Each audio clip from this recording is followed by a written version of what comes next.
China says it will impose steep tariffs on European dairy products like iconic French cheese and cream.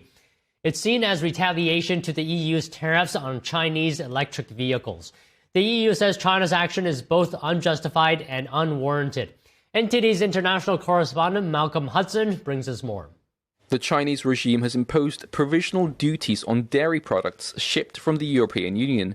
It's the regime's latest retaliation against the EU's anti-subsidy investigation into Chinese-made electric vehicles. European Commission spokesperson Olaf Gill said China's duties on dairy are concerning. The Commission's assessment is that the investigation is based on questionable allegations and insufficient evidence, and that the measures are therefore unjustified and unwarranted. He said the EU is doing everything possible to defend farmers and exporters from China's unfair trade defense practices. The new tariff rates vary by European cheese manufacturer and range from 21.9% to 42.7%. The Director General of the French Dairy Federation said if the tariffs last only 2 months, the industry would be hurt but could still manage.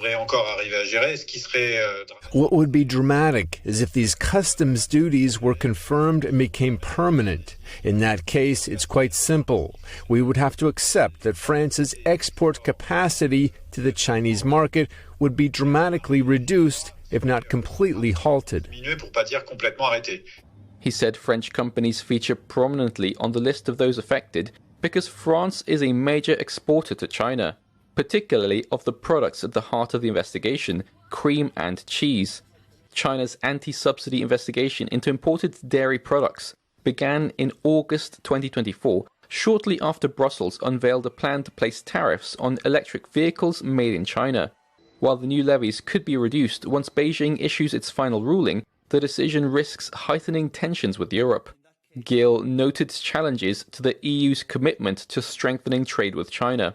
In order for that to meaningfully happen, there are a list of issues and concerns that the European Union has had going back many months and even years that we would require China to address in terms of overcapacity, in terms of unfair use of trade instruments, in terms of trade deficit and so on. He said the EU has filed a complaint with the World Trade Organization over Beijing's anti-subsidy probe of its dairy products. According to the EU's official statistics, the EU has seen a 15% drop in cheese exports to China in the first 8 months of this year compared to the same period last year. The EU is the world's leading cheese exporter, with most of its products selling to the UK, the United States and Japan. Beijing's latest action against European cheese and milk producers follows Brussels' ramping up of pressure on the regime's non-market trade policies and practices. In October 2024, the EU imposed tariffs of up to 45% on Chinese electric vehicles. It followed a year-long investigation that concluded that car makers in China benefit from unfair state subsidies, which threatens to harm the EU's homegrown auto industry. Malcolm Hudson, NTD News.